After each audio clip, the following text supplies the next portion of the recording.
When you guys use your keyboard, do you use the little tables at the back to lean it up, or you leave it flat on the mat or on your desk? Of course, I use. I just started using the tables literally like a minute ago. I'm wondering if that will change my ability to be good in games. You think so? Not using the tables is bad for your wrists. I will say, my wrists they're not like super fucked, but they're definitely like a little fucked. Like if I'm doing a side plank or something, my wrist hurts more than any muscle involved in the exercise, for sure. My knees are okay. I'm thankful for that. I gotta Google. My wrist hurts when I do things. Not normally, but when I do things. Are you back on the Peloton? Of course I'm back on the Peloton. 3 rides yesterday. I don't even remember. No, I do. 30-minute Leanne Hainsby New Wave ride. 30-minute Dennis Morton Classic Rock ride. 30-minute... Any lore masters in chat? What was that third ride yesterday? I can't remember. And then today, 30-minute Arms and Shoulders. 20-minute core. 30-minute Samuel Hidden Hills. You can't not come back. Because if you don't come back and do the thing, then you're not going to do the thing anymore. You just had a week of not doing the thing. You got to go do the thing.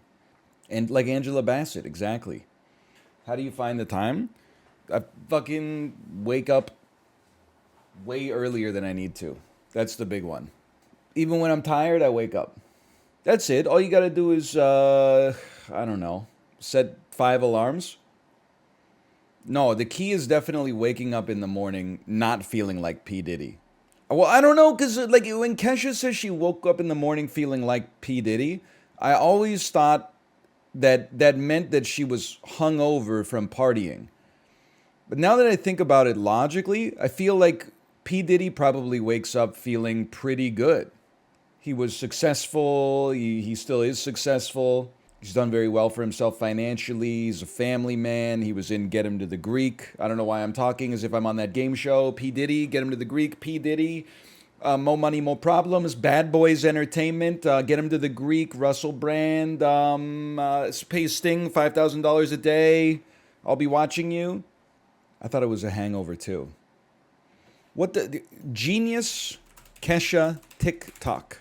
Let's see what Rap Genius has to say. You ever notice that Genius is the slowest loading website on the internet? What's up with that? You mining Bitcoins, you little shit? Wake up in the morning feeling like P. Diddy. The song starts with the iconic statement where the speaker declares she wakes up in the morning feeling like P. Diddy, a famous rapper. Kesha, the author of the lyrics, takes pride in her country roots that have taught her to tell a story through music. This is long, by the way.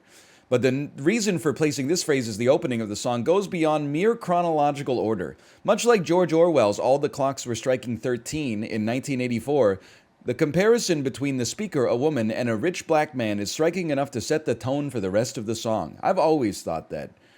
The same tone of irony that makes everything seem out of place is what drives the underlying theme of the song, the duality of what is felt and what is expressed. The speaker is hungover from a night of late partying and wakes up confused, hazed, and feeling like a rap mogul instead of her true self.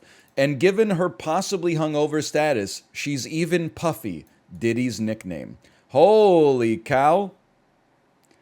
In an interview to Esquire, Kesha explains the literal, non-metaphorical meaning of her first line. One morning, I just woke up and I live in this house with I don't even know how many roommates. It's this Laurel Canyon house with 7 rooms and roommates fluctuating monthly. Well, it was the house the Eagles recorded Hotel California in. So it's this huge hippie ... There are a bunch of hippies who come in and out, and there's all these people sleeping on the couches. I don't really care. I don't mind it. But I woke up one day after we went to a party, and I was surrounded by 10 of the most beautiful women you've ever seen. And I was like, I'm P. Diddy. There's no man like this in the entire world. So that became the first line of the new single, and we just went from there. As is explained in the refrain, this song as a whole is a nod to the Beastie Boys' Fight for Your Right. The first line of TikTok alludes to the first line in the Beastie Boys song, You wake up late for school. That, in turn, follows a longer-standing tradition of starting lines. Some blues songs start with the phrase, "I woke up this morning," before listing a list of woes and tragedies in a godless, abandoned world. This traces back further to the starting statement, "The Lord woke me up this morning," that is recurrent in black gospel music. The book Woke Me Up This Morning, Black Gospel Singers and the Gospel Life explains this trope at length. It's no coincidence that both Kesha and the Beastie Boys allude to this phrase, along with their own take on it, as they, white artists, are entering a black-dominated music genre, namely rap and hip-hop. Having this connection establishes their recognition of hip-hop roots and acknowledges the rich tradition that precedes them. Holy hell, dude! Kesha is a damn genius. I thought it was just like a song. I didn't realize it was the circle of life unifying and also pushing forward the history and tradition of black gospel music. Just in the line, "Wake up in the morning feeling like P. Diddy," which has layers because her face is puffy too. "Before I leave, brush my teeth with a bottle of Jack." This line oddly caused a bit of controversy, enough to such where Kesha had to respond. "Everyone's really offended by the Jack Daniels line in TikTok," she said. "But come on, brushing your teeth with Jack Daniels? What girl does that? People are like, do you really advocate brushing your teeth with bourbon? I'm like, yes, actually I do. Every day for everybody, especially 8-year-olds. I mean, what are you talking about? Of course I don't. Come on." So true. She plus two'd them. "I'm talking about everybody getting crunk. Boys try to touch my junk. Crunk means crazy or hyped up, also an allusion, of course, to the crunk genre. With any luck, they were drinking out of crunk cups." I know what crunk means, okay? I was 16 in 2004, which means that I thought that college students said crunk unironically, which means they probably did in 2003, but then by 2004, they were like, that's old. That's an old meme. We didn't know what memes were back then, but they were saying it ironically back then. Anyway, let's play Voidigo. I just realized I thought it was like Voidigo, but is it possible that it's Voidigo, like the henchman of a mafia boss being dizzy? "Oh, I can't raise up baby Gronk today. I got Voidigo." "Okay, well then hold on to the walls and freaking give him the Chicago typewriter. Okay, boss." I was born in 2003. Okay, congratulations. You didn't do shit. You just showed up. What do you want, like a medal? It is crazy that my birth date doesn't change, but the reaction to my birth date changes a lot. Like, it used to be crazy to other people that I was born in the 80s, and now it's crazy to me. I'm like, holy fuck, really? 1988? My ass is old, dude. I don't feel that old, but like, my birthday starts 198. Holy cow. That's crazy. And I used to say things like, can you imagine that, some kids are born in the 90s. Nowadays, people in the 90s are getting pretty old. Depends on when in the 90s, but it'll come for all of you eventually. And now people are making fun of people that were born in the 1900s. Gen Z, I see them on Twitter with a take like that. Your birthday probably starts with 19. It does. I can't change that. It is kind of crazy that kids born in like 2010 will be in high school this year or next year. Like in Canada, we're only like 5 or 6 years away from kids born in 2010 being able to legally purchase alcohol. Which is fucking, can you imagine going to the pub and there's a table full of people born in 2010 across from you? Probably drinking fucking Strongbow, going like, this is what they drink in England all the time? Dude, I'm not gonna drink Lakeport Honey tonight. I got a little money in my pocket. I'm getting James Ready 5.5. Oh, man. / marker. Voidigo. Voidigo. It's not just how a mafia henchman says his third favorite Alfred Hitchcock movie. Just think about it for a second. It's also a relatively new, released in June, roguelite shooter, twin stick style, basically in the same vein as a Nuclear Throne. And check this out. It was recommended to me in my Discord last night. What did I like to see? First off, I like to see that it was a roguelite twin stick shooter. Secondly, I like to see that it had overwhelmingly or very positive reviews. This may sound backwards, Thirdly, I loved to see that it was $25, okay? Why would I love that? Because sometimes people recommend a game to me and it has 98% positive reviews and it's 99 cents. And then I play it and I go, this seems okay, but it's not that good. And then I realize that the reviews are like, it's not that good, but for 99 cents, what'd you expect? For a $25 game to get very positive reviews in like the 90s plus is more of I would say a recommendation from the populace that they're like, it's expensive, but it's worth it. There's exceptions. Okay, sure, Vampire Survivors is like $2.99 or something. People always do that. Why would I pay $5 for a good game when I could pay $3 for a great game that I already bought 10 years ago? And I've been playing RuneScape for 8,000 hours for free. Okay, well, like, good for you. Why don't you go back to playing RuneScape and just, you know, grind agility with Tony Stark productivity playlist on your right monitor, okay? And then trick your cerebellum into thinking you actually accomplished something today. Anyway, Voidigo. Here we go. We should probably start playing the game at some point. Do we want a Protectus, a protective friend? Do we want Arachnid Haste, faster movement speed, or Rat Bullets? I'll take Rat Bullets, please. Okay, that's disgusting. I don't know what I was thinking. It's not actually made from rats. We promise. It's not rats. Shards drop from defeated enemies and shimmering props. Can I tell you something as well? In the saga of my cursed barbecue, so last summer someone stole the barbecue cover. I went to Canadian Tire, bought another one. Kate went to barbecue like a month ago, and she was like, there's rat poop in the grease trap. And I was like, that's not possible. Because I don't know if I can adequately explain how the barbecue looks. But it's like a barbecue, and then there's like a little tray that slides in. Like there's no path to it. You would have to scurry like Spider-Man style upside down and then jump into the tray. And I was like, there's no way it's rat poop.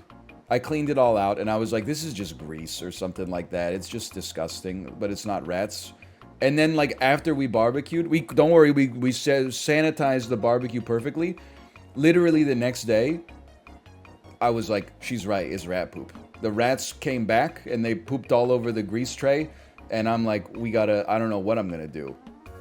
To be honest, but I haven't used the grill since. Because it's just disgusting. I don't want to cook my food on like hot rat poop. Anyway, sorry it's like 9:30 a.m. I hope that was not like the way that you wanted to start your day, but it is what it is. Why are you so jaded? Okay, kind of a weird question for 9:36 a.m. on a Wednesday, Eternity Destroyer Jake. What did I make a joke about that is a sacred cow for you that led you to ask that question? Was it Across the Spider-Verse? Because I have to tell you, I have nothing against Across the Spider-Verse. It's simply that I don't understand why Twitter is trying to serve me stuff about Across the Spider-Verse all the time when I've never really indicated like an interest in the movie necessarily. But I think it's just that the algorithm is just not tuned properly. Rats? What's wrong with the rats? I got no problem with the rats, I just don't want them to poop on my grill, brother. You've engaged in so much Marvel content, though. All this stuff was before I had a kid. After I had a kid, I don't think I've seen like one Marvel movie. And that's in like 2.5 years. You want to talk about stuff that's like 2.5 years old, I'd ask you how you did on like your grade 6 literacy test. And now, how do you feel about Jokic? You're not talking about the fungal infection I had when I was in hockey school, right? Honestly, I think it's great that there's an NBA superstar. By the way, I don't watch the NBA. I feel like it's great that there's an NBA superstar that literally just treats it like a 9-to-5 job. So I'm curious what you are feeling right now, and if you're looking forward to a parade coming up in Denver. When is parade? When is parade? Thursday. No. I need to go home. Like he seems like he doesn't want to be there. And is just there like dominating because that's what you do. You know, he's good at it and he's got a contract, so he's playing it out. It is kind of aspirational. Like he won the NBA championship and then he said, it feels good, now I can go home. And then they said, what are you going to do now? And he said, I'm going to go home. And then they said you can't go home. The parade's on Thursday. He said, okay, I'll go home on Friday then. It's great. By the way, I'm sorry to... I know everybody's very excited because Armored Core 6 previews just happened. One of the reasons I was away is that I was invited to Tokyo to play the game as one of the noted From Software influencers. I mean, many people are saying that I was the only person playing Dark Souls 2. And that if it weren't for me, they probably would have just stopped there because they thought it was perfect. And I said, no, no, no, there's a few things you could change. Hey, do you ever consider adding like a cool boss? Like Slave Knight Gale? So you're welcome for that, by the way. I guess I shouldn't have stopped. What are you even here? They invited me. I'm sorry to say that, much to my surprise, it's literally, and I don't mean figuratively, it's literally, and I had 45 minutes hands-on with it. It's literally just mech assault for the Xbox One. Not the Xbox One, the first Xbox. I don't know how they got away with it. When it boots up, it literally just says mech assault. I'm not talking about Steel Battalion with the controller either. I'm talking about mech assault. That sounds kind of sick. Something, you're the reason we can't have nice things in games anymore. Something, the games industry was so much better in 2016 when we were exclusively complaining about how much better the games industry was in 2011 when we were too busy complaining about how much better the games industry was in 2005 and we were too busy complaining about how much better the games industry was in 1998, which was maybe actually the peak, but we were still complaining about how much better it was in 1994. Funky smelling cave.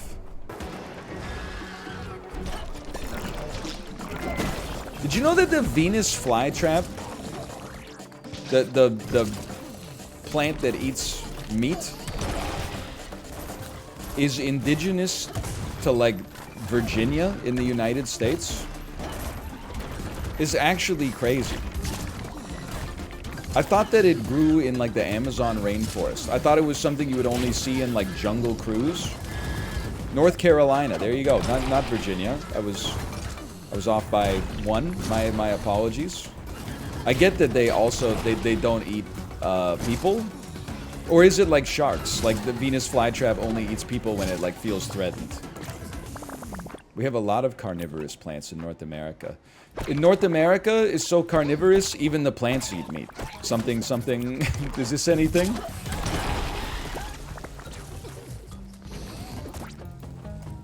-2, +2.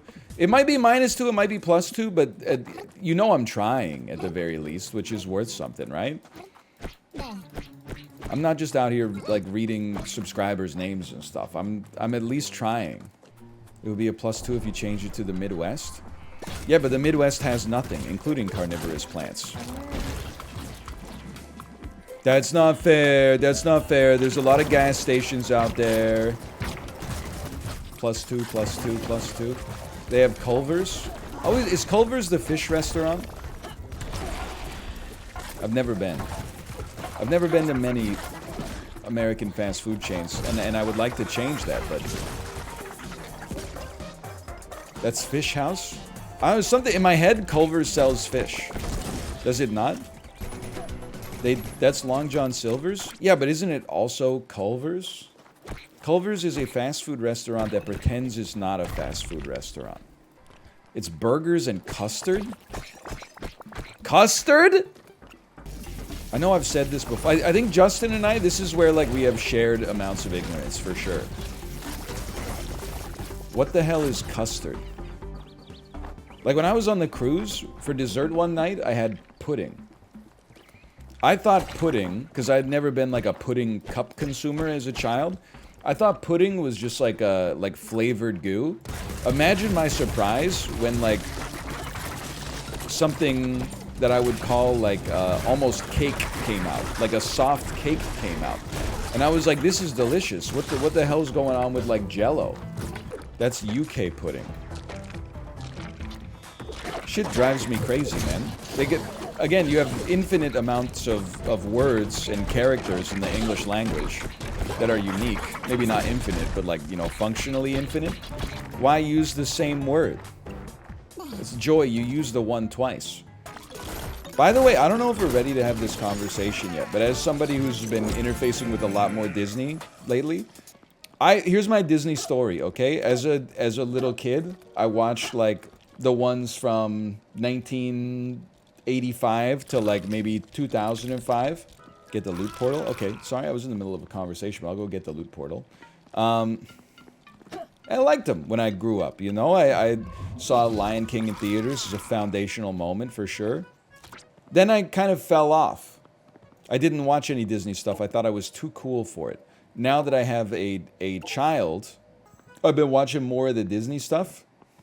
And I gotta tell you, I think that, it brings me no pleasure to tell you this. I think that The Lion King might be one of the most overrated movies of all time. As a kid, it went crazy, and nothing will ever take away, you know, seeing it in theaters as a 5-year-old or whatever, and learning to experience emotions for the first time. But, like, the songs in The Lion King, they're too on the nose, man. Circle of Life is like, it tries too hard to be inspirational. Can You Feel the Love Tonight tries too hard to be romantic. I Just Can't Wait to Be King is just kind of, like, to me, it's just kind of annoying. The live-action remake is 10 times worse. It's a musical? Yeah, but dude, like, some of the... Like, Tangled, the songs in Tangled go hard. I've Got a Dream goes crazy, it's just fun. When Will My Life Begin is like a modern song. It's not like a Rodgers and Hammerstein style song from the late 1800s. I don't think Tangled is like my favorite Disney animated movie, but the songs, at least, they try something different. And then if we're talking about just beautiful songs, don't come at me for this one, okay? It's not my favorite Disney animated movie either, but Beauty and the Beast has some beautiful classic songs in it. The titular song, Beauty and the Beast, is just a beautiful love song that you could extract from the movie and still listen to if that's the vibe you wanted. You can't pull I Just Can't Wait to Be King or Can You Feel the Love Tonight from the movie and like put it on in your car and think about anything except The Lion King. Elton John, though? I like Elton John. But I feel like his version of the Lion King songs is the best. However, it's not his best work. You know what I'm saying? This isn't even a take, it's bait. It's not bait. I've come to terms with the fact that, in my personal opinion, I feel like The Lion King is a little overrated. I'm gonna trade... I guess I did say the most overrated movie of my generation, but... maybe that's too far. Lion King or Forrest Gump? I mean, that's not even... That's fucked up. That's a tough question. I mean, Forrest Gump is like... The Lion King, I think, is just... in my opinion, a movie mostly for kids that maybe gets a little bit too much credit for nostalgia. Forrest Gump is actually, like, actively insulting to the viewer's intelligence, I think. Like, I'm gonna be honest with you, if you... And I gotta pause for this take. If you hate Marvel stuff, but you like Forrest Gump, you're a little bit of a hypocrite. Because Forrest Gump is, like, the first Marvel Cinematic Universe movie. It's a movie where, like, the principal reason you watch it is to have, like, the president show up on screen and be like, yo, that's Richard Nixon! I know that guy! Dun, dun, dun, dun! Mr. Nixon, we're building a team. That's the Vietnam War! That's the Vietnam War! I remember that! And if you disagree with that, well, like, you're entitled to your opinion. I'm mostly just... trying to fill 5 hours of content here. And then go home and ride horses. Imagine if Forrest Gump was in the Avengers. I'm telling you, Forrest Gump was in the Avengers. That's the plot of Forrest Gump 2. He was actually there when the Sokovia Protocols were signed. Sorry, are you even a real Marvel fan? The Sokovia Accords? Hey Anal, out of my whole following list online right now, you have the most viewers. If I was dumber, that would feel like a compliment. But I don't know, you might follow, like, no disrespect, you might follow a bunch of losers. It's a sad story. A lot of people do. A lot of people do.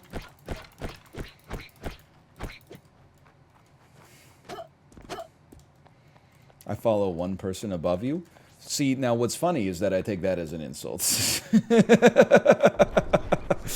It really should go both ways, I suppose, but That one I take as an insult for sure.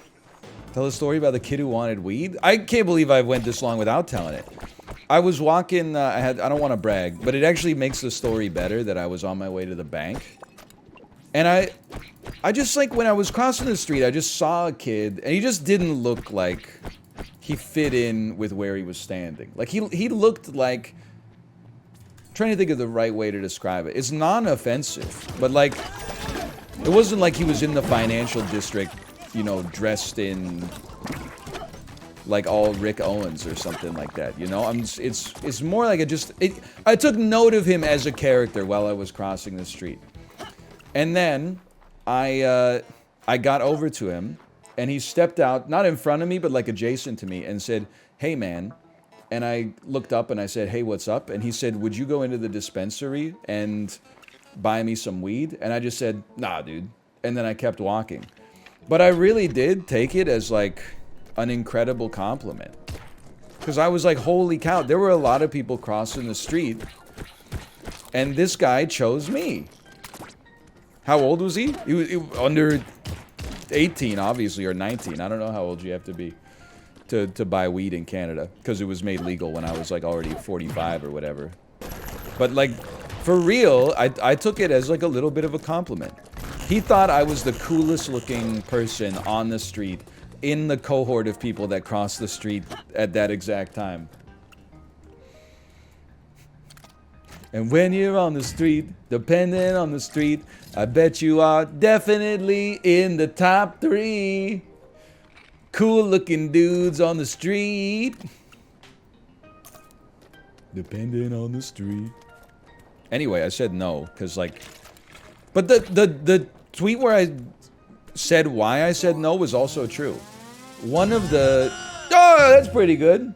One of the reasons I said no was because, like, I'm not gonna catch, like, a fine or something like that, or worse, like buying weed for a 15-year-old kid. The other thing was that I've never even been to a marijuana dispensary myself. So, like, I don't know what goes on in those stores. I'm too intimidated to go into them even myself. If I was gonna go in and get over that anxiety, it would be to buy myself some weed. It wouldn't be to buy a stranger some weed. But, like, I'm not even going in for my own benefit. I'm definitely not going in for the benefit of somebody else that could also, like, you know, land me with a rap sheet. You just walk in and say what you want? Okay, what do I want? Excuse me. Excuse me, sir, who looks like Timothy Chalamet. 6'4", 110 pounds. Full sleeve tattoo of Naruto. I would like 1 weed, please. I don't want to say like, hey, what weed would you recommend for like a 34-year-old dad who doesn't partake? Because then they're just going to sell me some shit like CBD that doesn't work anyway. Tell him you want to go wild? I don't want to go wild. Like, I don't want to be like a kid with a fake ID at the bar, right? That's like, sits down and is like, I want something classy. I know, I'll take a screwdriver. I used to be a bartender, dealt with it a lot. Young women with fake IDs always seem to order Manhattans. Really? I wonder what the fake ID drink for a young man is. Because I hate to say it, because it's maybe my cocktail of choice. But I bet it's an old-fashioned. Or am I old to think that young people would want an old-fashioned because it's something they heard of from Mad Men? We don't know Mad Men, old man. Old man. We don't interface well with Mad Men anymore. We think it's problematic, even though the point of the show was that it was resurfacing the problematic culture of the 1960s to poke fun at it from a more modern context. Now, we're divorced from that context, and we just think that for some reason people in the 2010s were like really into getting shit-faced at work and degrading their female employees. 100% it's an AMF. What the heck is AMF? Did I just get ligmud? It's an adios MFer? What the heck is an adios MFer? It's basically a blue Long Island iced tea. Uranium infused tequila. My drink was a Long Island. I was always like when I was in university, I would always get like a rum and coke. But I still think like a rum and coke is pretty good. But I don't want to like order a rum and coke because I would be like, can I have rum and coke zero? And then I'm like, it's like I feel like I'm being judged. Maybe that's my own problem though. I'm sure it gets ordered like a lot. But I don't want to drink like, if I have like 2 or 3 cocktails, it's like 2 sodas right there. Like that's just too much, man. So instead I'm always like, oh, I'll take like I always order like some shit that's too expensive and probably like just as sugary. But I'll be like, but it's like more adults. I'll be, I'll have a caipirinha, please. They always say like some shit like, what kind of cachaça do you want in it? And I'm like, anything's good. I'm like, I don't fucking know. I had 2 margaritas at a Mexican restaurant last night. Eggs will be stepped on. Excuse me? You promise? I don't know why that sounds like a line from I Think You Should Leave. So I got something to admit. I had 2 margaritas at a Mexican restaurant last night. The margaritas at a Mexican restaurant, it's like, it's kind of like playing roulette, right? Like sometimes you end up getting like a reasonably sized drink with a reasonably sized amount of alcohol inside of it. And sometimes like that first margarita comes out and it's like half a gallon and they use 6 ounces of tequila in it. And you're like, holy cow. I always love, and we've talked about this a lot before as we get the Mega Gloob station too. But I love the, like the lore that gets made up by essentially kids who are drinking for like the first time in their whole life. And like I had it too when I was that age, but just remember like my friend when we were like 19 ordered a shooter, not even like a shot, but a shooter at a bar that was called liquid cocaine. And it sounds like something that would kill you, but I'm pretty sure it's literally like Coca-Cola and Goldschlager or something like that. And then he made like a 2-liter pre-mix of it that he kept in a plastic bottle. And like anytime we would hang out, he would bring the 2-liter of liquid cocaine and be like, you guys want some liquid cocaine? He also told me, and I don't know, he might be watching this right now, so if he still believes this, the burden of proof is on him, okay? That's all I'm gonna say. But he told me about something called a snake bite, which is a cocktail that's half beer and half alcoholic cider. And he told me that, like, in the United Kingdom, it's illegal to serve it because people were getting too drunk that they were, like, dying. It wasn't just the cocktail existing. He was like, the law had to step in and stop them from being sold because they were, like, too effective. Like, somehow there's, like, a chemical reaction between alcoholic beer and alcoholic cider that, like, just makes it get processed differently or something. Don't even get me started on absinthe. So true. Absinthe. It's a hallucinogen, right? That's the lore. Is that the stuff with the worm in it? I think isn't that tequila? Or does tequila have the hair of the dog in it? I always get confused. Cocktails are weird though. Like Kate took a bartending class. I know she's here right now. It's actually based. I'm not asking her to defend herself. And then she made me all these like delicious cocktails for a while. But then like at a normal like bar situation, I never know if the bartender's gonna like know how to make like a greyhound or like a paloma or something like that. Like I don't have good bardar to know whether I'm, and then they're gonna be like, what's in it? And I'm gonna be like, I don't know, it's paloma. My wife makes them for me sometimes. Protect this boot. Protect this boot, defend on stomp. Health jars bombardment. More ammo. Give me stomp synergies, man. I be stomping. You guys remember Backpack Kid? You don't remember Backpack Kid? In many ways, he was kind of the original Baby Gronk, I would say. A lot of people aren't ready for that yet. I don't want to go off on a rant here, but does anybody else think that Baby Gronk is just backpack kid for the post-Fortnite generation? Stop moving, it makes you harder to hit. With my Porco grenade.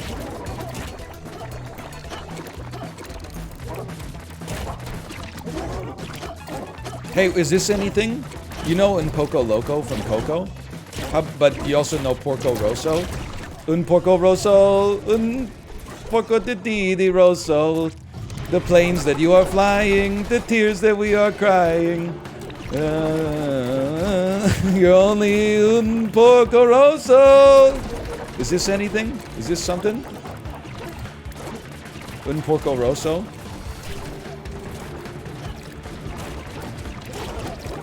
I'm being told it's not anything.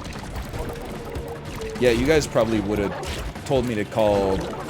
You would have told Radiohead to call their album, like, Not Okay Computer, too.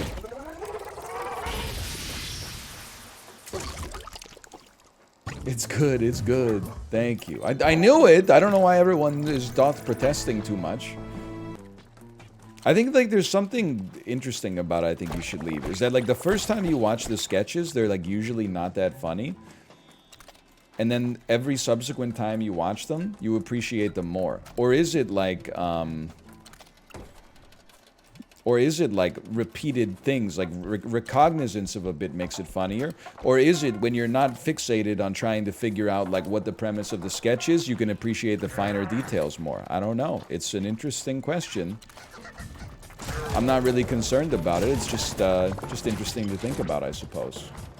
You know what it is, though? I don't want to go off on a rant here, but does anyone else think that I think you should leave is introducing Gen Z to millennial humor, which is just quoting funny things with completely devoid of context? Hey, the time comes for all of us. No, no. Okay, tell me you're like 25 without telling me you're 25. No, we can't be as unfunny as millennials. We grew up watching fucking iCarly or some dumb shit. Welcome to the show. There's dozens of us. Half of Gen Z humor is just having watched SpongeBob SquarePants. I know, and that's what bothers me, because they took it from us. When half of millennial humor was just having seen Anchorman, The Legend of Ron Burgundy, and Dodgeball and Napoleon Dynamite, all within a span of, like, 16 months. What about Superbad? I love it. It's the best movie out of any of the movies that I mentioned. I just wasn't in high school when it came out. I had just finished my first year of university, which means there's a little less time for quoting, because we were too busy quoting Napoleon Dynamite. There wasn't any more room for more quotes.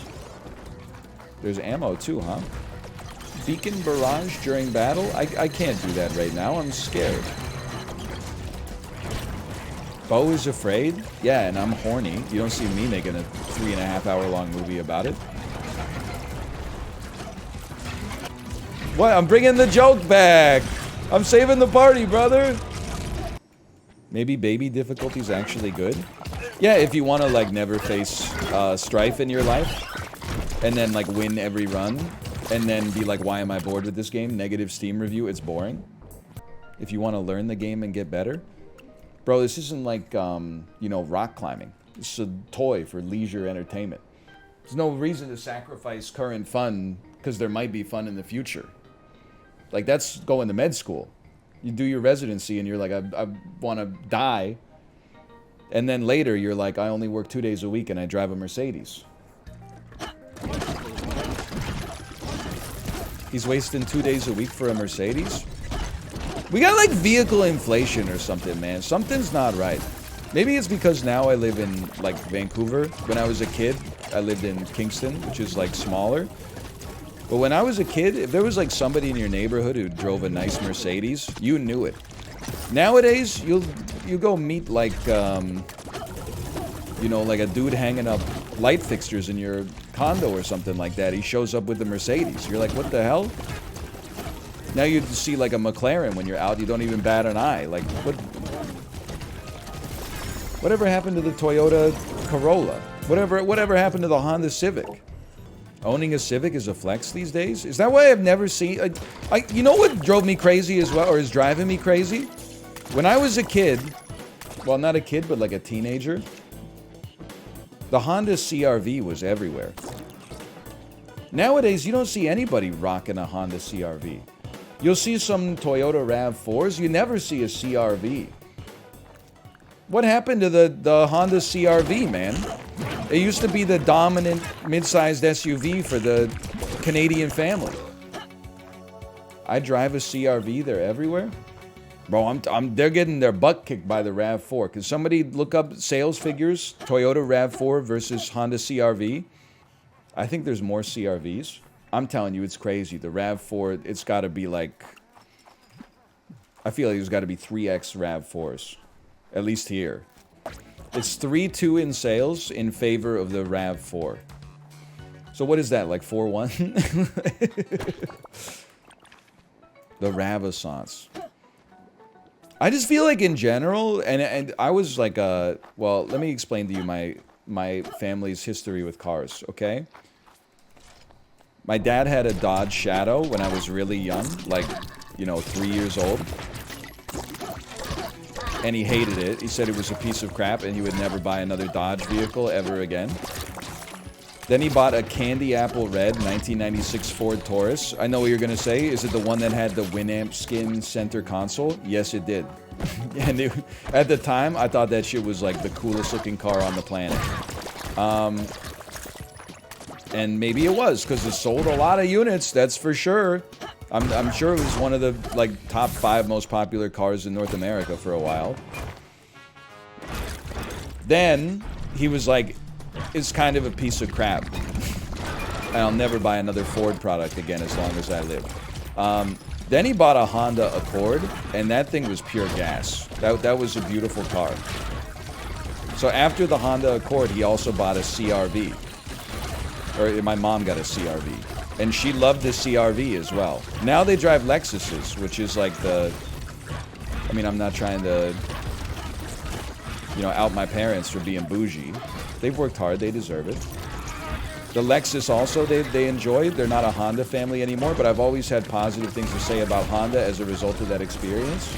But now I feel like Hondas aren't cool anymore. In the mid-2000s, you know, everyone was driving the gray or silver Civic.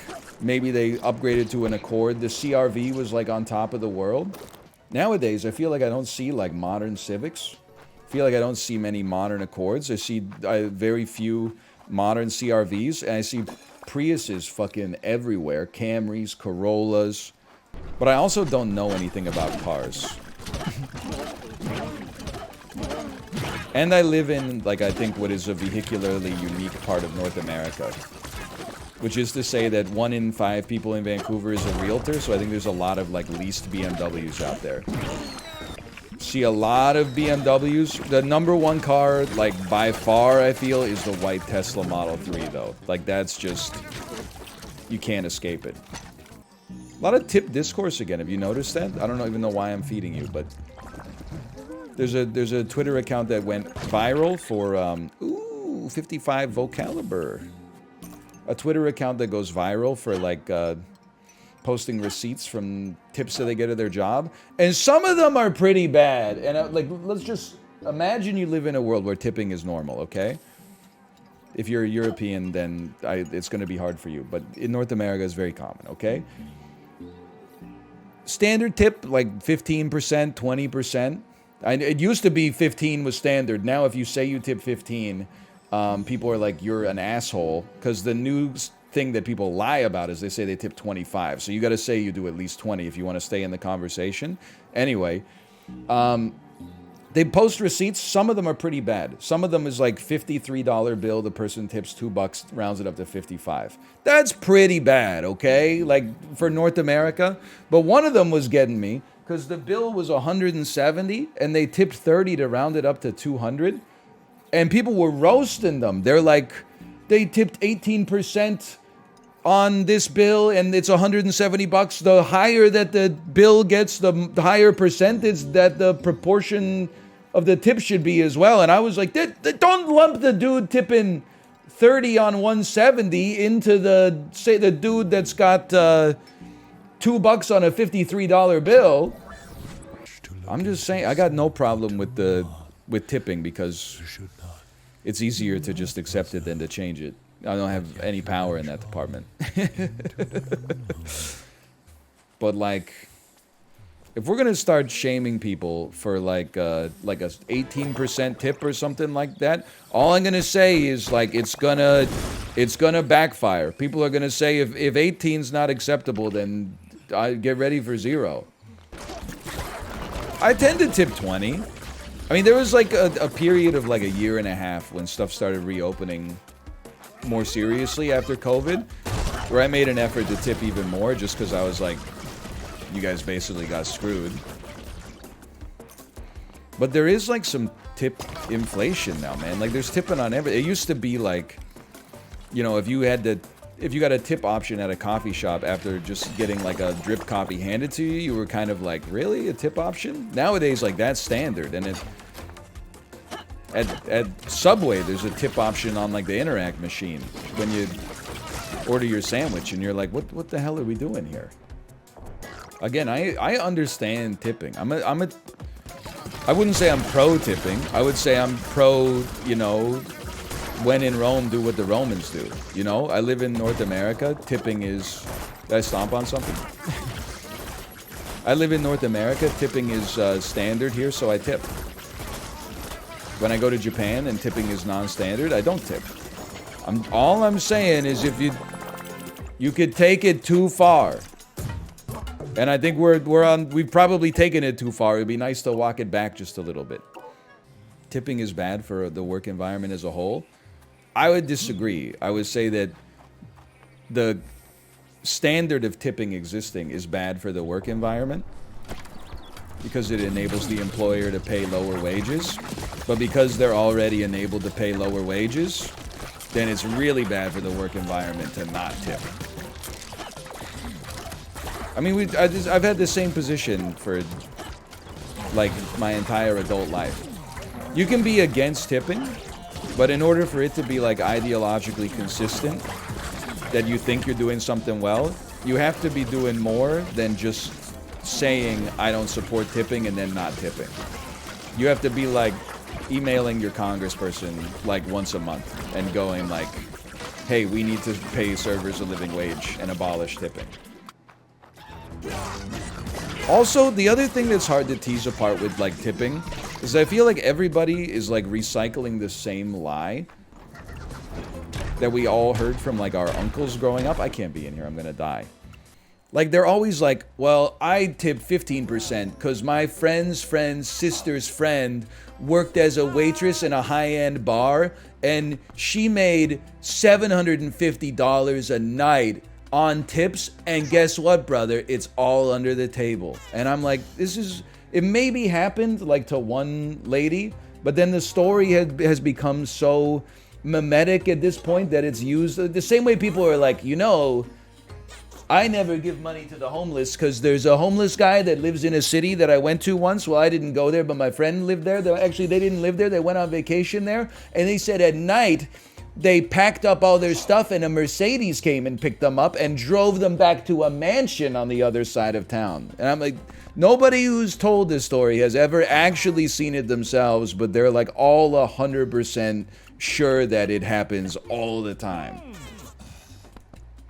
Just like my friend is a teacher and you wouldn't believe she was going through the attendance and kids' names these days. She said, La'a is La'a here. And then the lady held up her hand and said, it's actually Ladasha. These are things that I don't think ever happens in living memory, but for some reason they all exist in our shared cultural stories. Also, like, we have to tip waiters and waitresses as well, because they also go out to eat and then they got a tip. Where's my boss at? Am I not on this room? It says the boss is here. Are they sleeping? They were just chilling.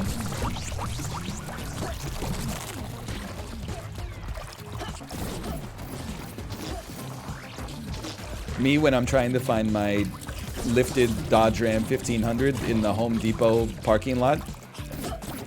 Where is that large? This is not my large automobile. So wait, we can make this work. Is this anything? Me when I'm driving my leased BMW and I don't know how to let other people know that I'm about to make a left turn and cut them off. How do I work this? Me when I accidentally fall asleep in my shed. I may find myself living in a shotgun shed. Borat singing. Listen, we're gonna get to something eventually here. Borat singing Once in a Lifetime. This is my beautiful wife, not letting the days go by. Let the potassium hold you down. Oh man, that could be good. That could work, man. Borat doing Once in a Lifetime at karaoke. That could go somewhere. Thoughts on Bullet Train? I thought Bullet Train was fun. I enjoyed it when I saw it on the airplane. I don't think it's an amazing movie, but one thing that annoys me sometimes is that when it comes to action movies, if you enjoy it, you always have to like couch it in the fact that you recognize that it's not like you know, it's not past lives, right?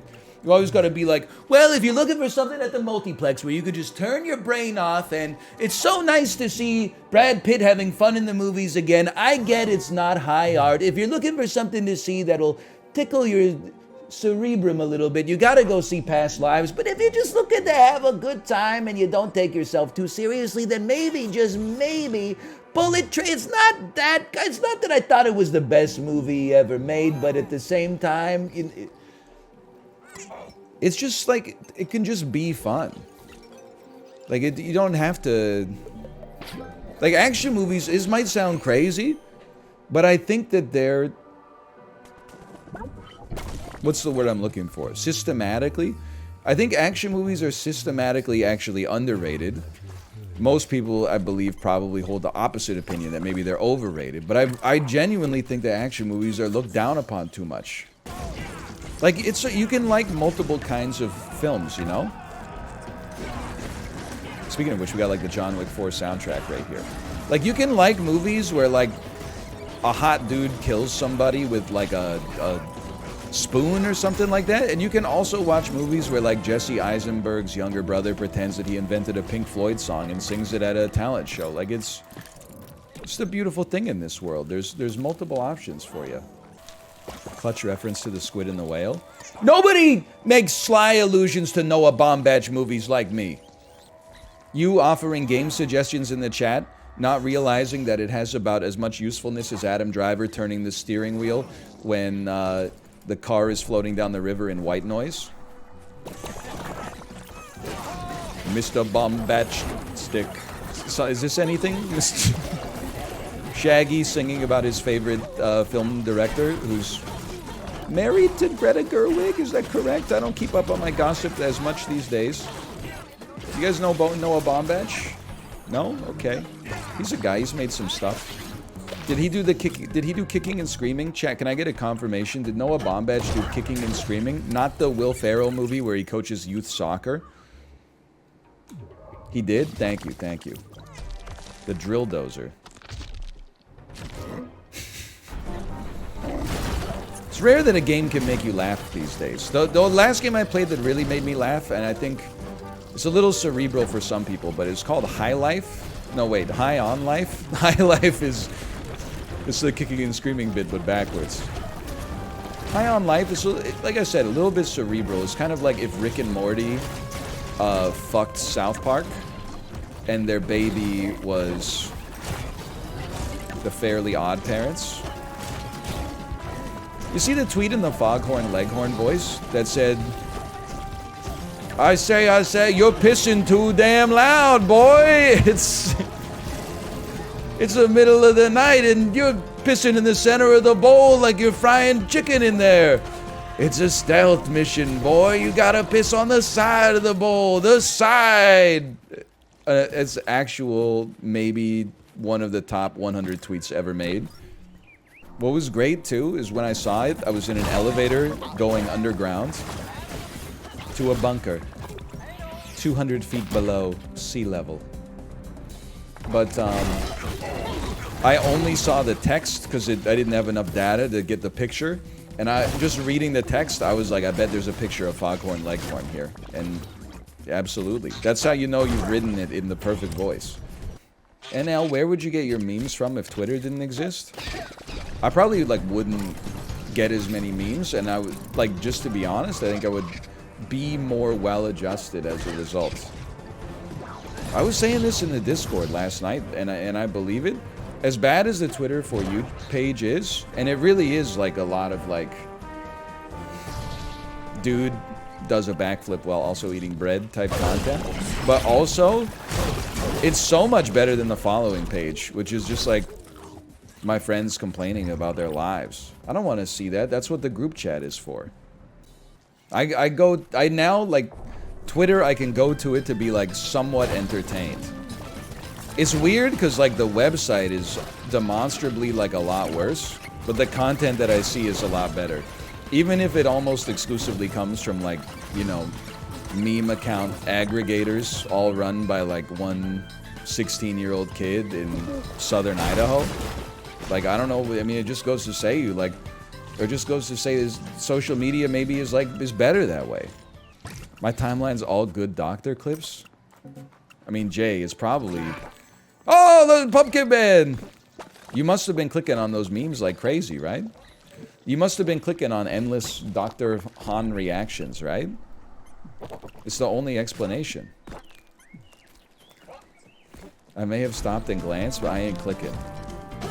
I honestly think it's part of the reason that my For You page might be messed up. I gotta rush you while time's stopped here. Never mind. I think part of it is that, like, sometimes I'll just get served a tweet that's so insane. There you are. That I have to, like, click on the tweet to try to... I'm dead, for sure. To try to understand the context. And then just by clicking on the tweet, Twitter goes, oh, he loves tweets about, like, Spider-Man Across the Spider-Verse. And I'm like, it's not that I don't, necessarily. It's that I'm just fucking confused, man. Stop hitting me! Alright, you got me. I think we did okay, though. Throw in a little slash marker there. Slash marker. Voidigo. I think it's a good game, but I am just going to be honest. Like, there's just like a little too much stuff going on for me. It makes it hard for me to keep all the elements in my head simultaneously with all this shit on the screen. I'm getting a little Carl Havoc. I think it was good, though. Someone at the beginning of a segment called it. Imagine being smart enough to, like, suss that out in advance, but not smart enough to realize that, like, you can't play 400 hours of every 7 out of 10 roguelike that comes out. Did you see that tweet? That was like, this screen was made in 2009 to make fun of how busy game HUDs have gotten, and now it actually looks, like, understated. Sometimes that's how I feel about, like, modern games. Like, man, I go back, and admittedly, when I played so much Isaac, of course, that's going to be, like, an anchor point for me. But Isaac, you spawn, it's, like, fucking on the floor. It's, like, WASD, fucking shoot with the arrow keys, have fun, idiot. I feel like we got to get back to the simple days, man. That's why CSGO is appealing. That's it. CSGO is just... Boom! You just log in. Round 1, you buy a CZ, 5 headshot ace, get enough gold, get an M4, take the suppressor off, 5 headshot ace. Now you got an op. Now you just can't mid DE dust 2, 5 headshots every round. It's the easiest thing in the world. Although CSGO has its own problems, it's too simple because of the fact that you have to use display capture. That's just crazy to me. There's got to be something, man. This week's top 30. This week's Steam Weekly top 30. Sporcle. Great and perfectly balanced as all things should be. Yesterday we played intelligent things I'm really bad at. Today, let's play intelligent things that I'm a little better at. But the intelligent things that I'm better at is mostly just like recognizing celebrities' faces. It's perfect. Can you sing some more of it? Some more of what? Some more of this week's Steam Weekly Top 30. I don't remember like what else they say. I do always remember that Rick Dees was like a 92-year-old man with an incredibly smooth voice. And always say like ridiculous things. You know, much like the three young women in today's song, I'm also sick of paying my automobiles. Number 5, Destiny's Child, Bills, Bills, Bills. Rick Dees in the weekly top 40. I must confess, before I heard this young man's song, I didn't even know what one of these was, but now I do. And I've got dumps like a truck. This is Cisco with the Thong Song, number 39. They do yell yeah a lot, don't they? Hang on. Rick Dees and the weekly top 40. Rick Dees is not 90. Rick Dees is fucking like... He's 73. Okay, let's... Is anybody else a degenerate like me? No matter why I look up a person on Wikipedia, the first thing I do is look at how many spouses they had.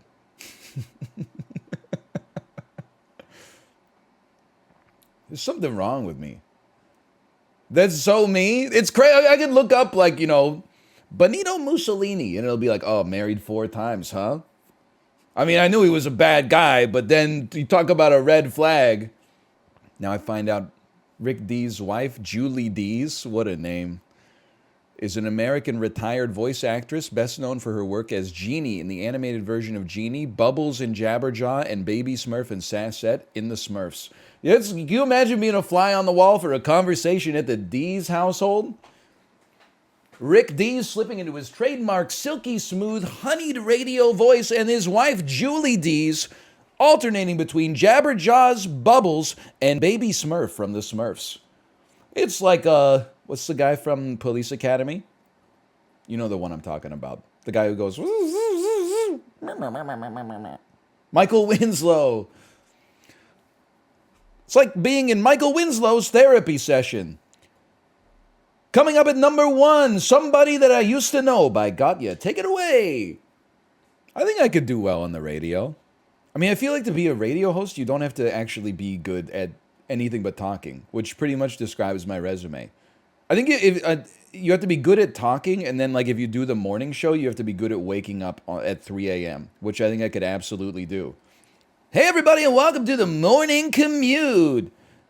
We are sponsored by insert name of local auto mall here, the best place and also coincidentally the only place in town to buy Chrysler, Jeep, and Dodge vehicles. Coming up next, 45 minutes of non-stop music where I hit a button and lean back in my chair.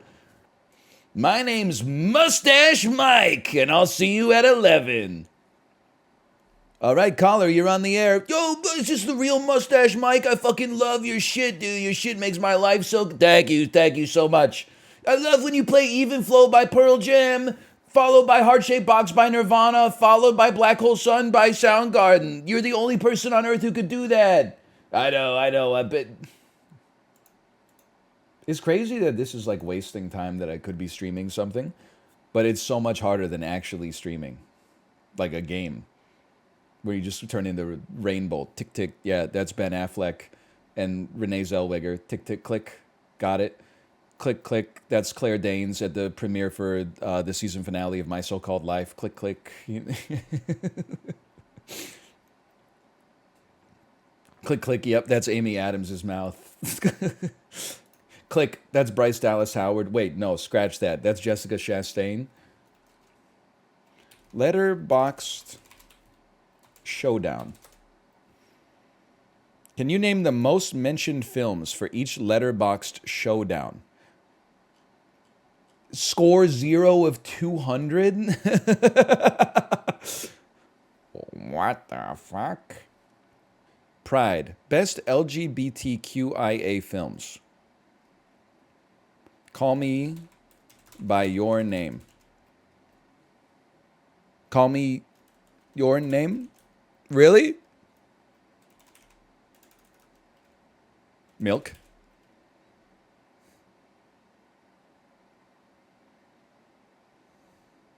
I can do this. E2 Mama Tambien.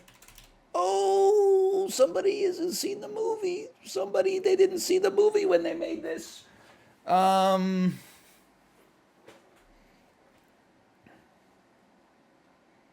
Short bus. It's a little too Canadian pilled for you. We'll come back here. This is really bad optics. Philadelphia? What? K19, the Widowmaker. Master and Commander. I'm all. Oh, I thought that would be best some undersea. I thought that could be best undersea. Best undersea films, The Little Mermaid. What? It's under the sea. Finding Nemo. Are you crazy? Jay, this is a devilish suggestion. Like, this is really hard. I thought I'd get to 100 easy. This one's driving me crazy. Best LGBTQIA films. How can I only get one of these? Wait. Hedwig?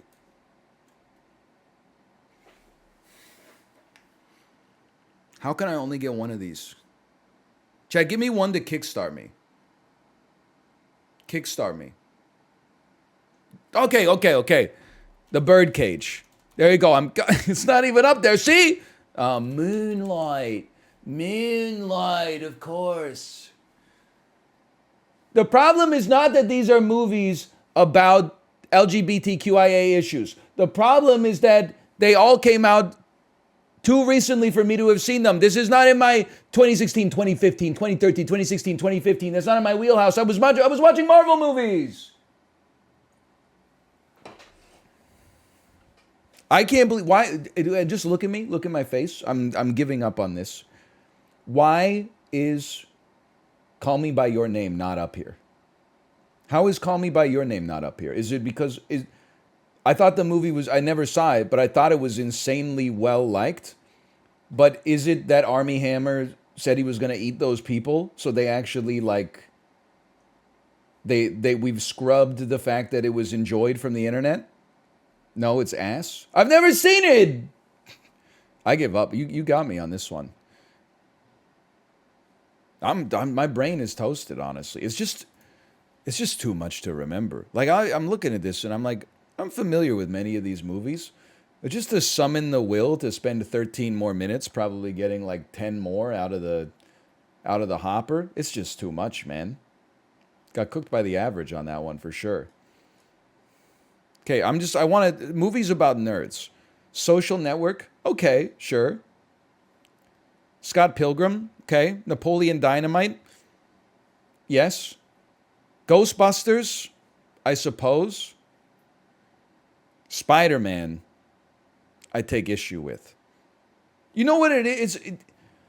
It's like if I asked you to like name the person, it's hard to narrow it down yourself when you have an enormous data set and you're just going through the Rolodex in your brain. It's a lot easier to name something specific because you either know you know it or you know you don't know it, or there's like a 5% of the time you're like, I know that I know it, but it's going to take a minute to possibly summon the answer. When I'm asking, it's like if I said, name the northernmost country in Europe. You're going to come up with, you're probably going to say like Denmark because of Greenland or something like that. If I said name every country in Europe, the odds of you like missing an answer are very high. Because you'll get to like, you might get 98% of them, but then you're going to be like, oh, I have to remember which ones I've already said and which ones I don't. Europe is very easy. You're going to forget Liechtenstein or Moldova or something like. I'm just saying these quizzes are too big for me to sit here and puzzle them out. I'm not saying I'm too smart for the quiz. I'm just saying that it's good mental exercise. But they're too hard for me right now. We got to do something a little easier. But that's the problem with Sporcles. We got to find one that's not too easy. And it's really hard to straddle the line. I didn't imply I'm too smart for the quiz. You're taking me out of context. I'm saying when the data set is larger, like it's harder to name like 200 fruits than it is to be like, name 3 fruits that are yellow. You know what I mean? That's why Jeopardy, they don't say like, hey, whoever names the most presidents of Uganda wins. They say, who's the president of Uganda in 1988? And you go, it was fucking Idi Amin probably. By the way, I'm taking 0 sass from chat. People are saying you did bad on the quiz. I've seen your letterbox, and it's all 4-star reviews for white chicks over and over. So the second you step to me, because I didn't know blue is the warmest color, like you're barking up the wrong tree is all I'm going to say. Also, a 200-question quiz is like, what is this, the LSATs? Foreign languages in Icelandic? How about this? Can you pick the animals of the Cambrian explosion? No, you're a trilobite. These shits all look disgusting too. Wawaxia, Anomalocaris, I'm going to assume that's a weird looking one. Cambroraster, Hallucigenia, Olinellus, Opabinia, Morella, Picaya, Nyliana, Wawaxia. Oh, fuck. What is the one that's most of your nightmares? Like, this is not that weird. This is weird, but it's also just kind of like a stick. No big deal. This shit is fucking, it's combing the desert of my brain, like eating my dreams or something. This thing's not too bad. This thing's definitely horrifying. Like, if I saw this in the water, I would freak the fuck out. This is like my brain can't comprehend like what I'm seeing, and this is the closest approximation that it can get to. This thing's just like a bug. I wouldn't be happy to see it, don't get me wrong, but it's just a bug. This thing is definitely an alien sent from another planet. And then this is the worst for sure. Like, this thing would ruin my life to know that it existed. I'm glad it's extinct, hopefully, although I don't know what the hell's going on at the bottom of the ocean, quite frankly. Okay, Wawaxia. I think you're Wawaxia because you look like a stick. Relationships unclear. What is this? Chat's Facebook status? Anomalocaris. The most anomalous looking thing here is, I honestly think it's the stick. Nope. 40 centimeters. It's an arthropod apex predator. I'd rather die. Quite frankly, I'd rather die than see a 40 centimeter long one of these in my life. You look like an Olinellus to me. No, it's a 5 centimeter trilobite. Oh. Opabinia sounds like a fish. Nope, 7 centimeters. Morella. Ella. Tentacles. Oh, 2 centimeters. Okay, this thing only being 2 centimeters is not that bad. I thought it was like 10 feet long. Picaya sounds like a fish. Yes! Nyliana! Clutch. The average is 50%. I don't buy it. I simply don't buy it. Well, I'm never doing any more of those unless there's one with maybe like dinosaurs. There's dinosaurs, but I don't know what they are. Puzzle out the NBA team from the pictoral clue. Okay, I can do this. I can do this. This is like classic concentration. These are the Boston Celtics. Sorry, they want the full legal name. They want it spelled correctly as well. This is Los Angeles Lakers. Los Angeles Lakers. Okay. This is the Minnesota Timberwolves. Okay. I'd be insane at classic concentration. This is the Washington Wizards. Too easy. This is the Bag Sheep Manto Sacramento Kings. This is the Shopland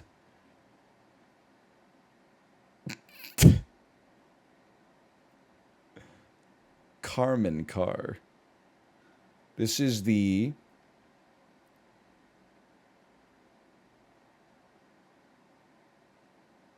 Is it Portland Trailblazers?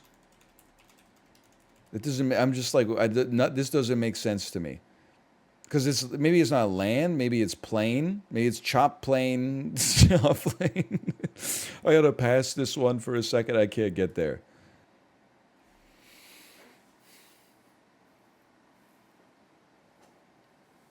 It's the Chopland sedans.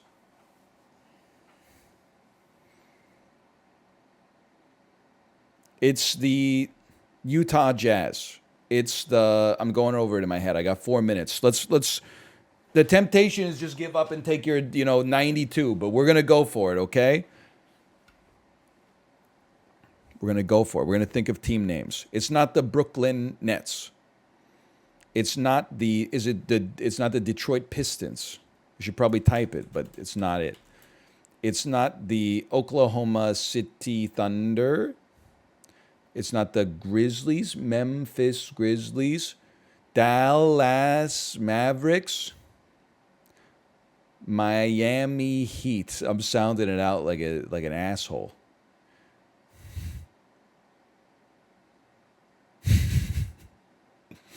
My brain's like, give up, give up, give up. Cars, used cars. It's the Milwaukee Bucks. It's the Toronto Raptors. It's the Chicago Bulls. It's the Split Land. It's the Chop Land. It's the Axe Land. It's the Dallas Mavericks. It's the San Antonio Spurs. It's the Golden State Chopland. It's the Cutland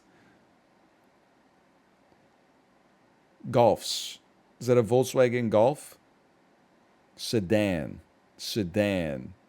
Who's this guy, man? It's like the Marquis de Sade or something. I'm dying. I'm imagining a map of the United States of America. It's the Phoenix Suns. It's the...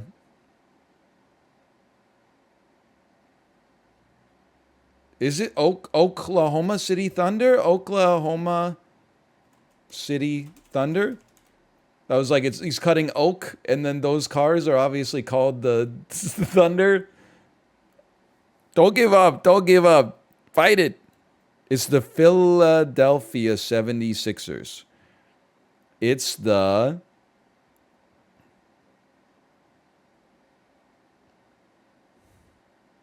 I'm starting to run out of names, man. Celtics, Lakers, Bucks, Timberwolves. We already did that, right? Minnesota Timberwolves. Splitland Passats. I gotta axe it, man. Cleveland Cavaliers. Cleveland. Oh. That hurts. What's the average? 67? Said chop land. I said a lot of stuff. Split land. Lost to Ohio. It hurts, man. Given a number... Oh, dude, this should be good. Given a number and the formula made up of its digits, can you calculate the number's square root from it? I kind of like arithmetic. I don't really like math, but I like arithmetic. The square root of 9 is 3. The square root of 81 is 9. Okay, that's what you're looking for. 40 plus 8. Wait, the square root of... Wait, is it just... It's just do the math on the screen. Listen, they're going to get harder, okay? They're going to get harder.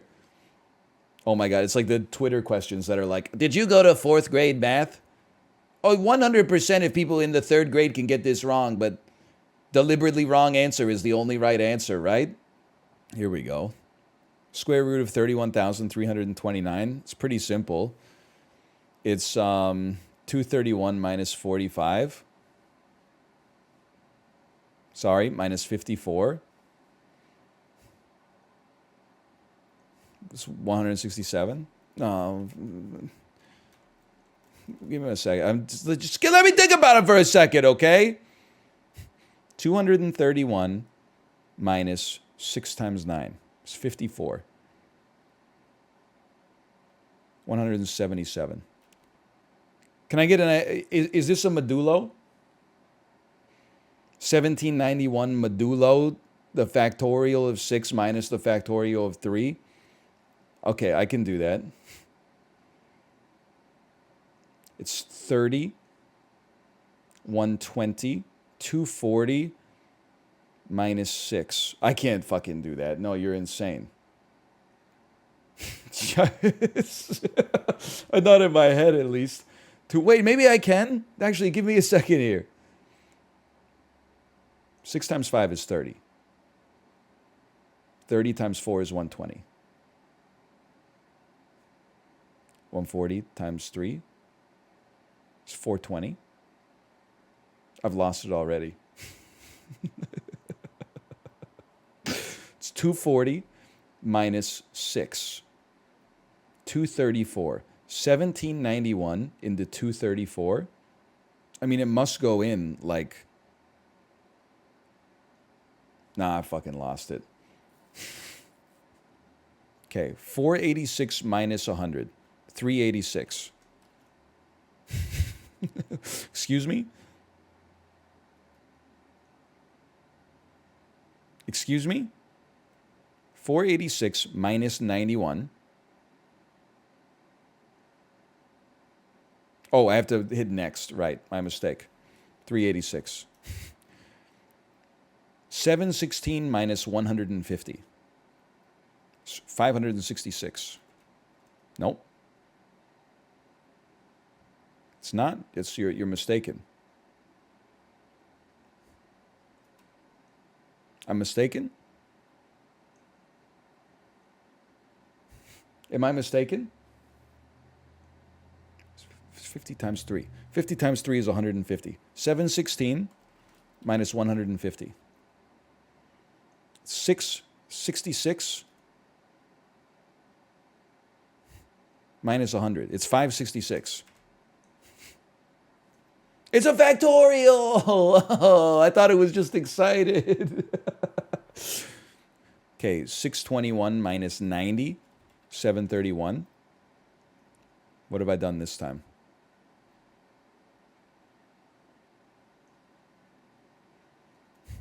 I'm just typing it out again. 621 minus 81 minus 9.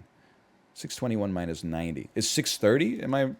It's not 630. Take 1 off. Comes 640 minus 9. 631. Have I lost my mind? Wait, why would it be higher than 6? It's 531. Good point. 257 over 9.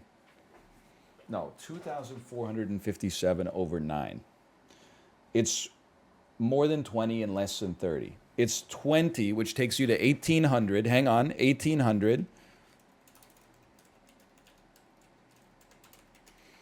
And then 2,457 minus 1,800 equals 657. Then 657 divided by 9 is less than 100. It's like...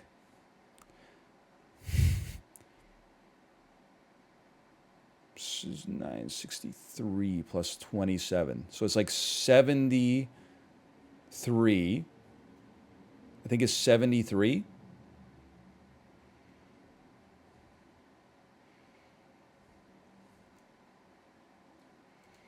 Now put it all together. It's 73 plus 20.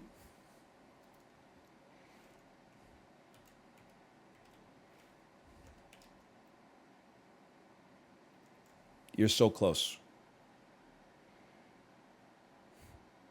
Put it all back on the screen.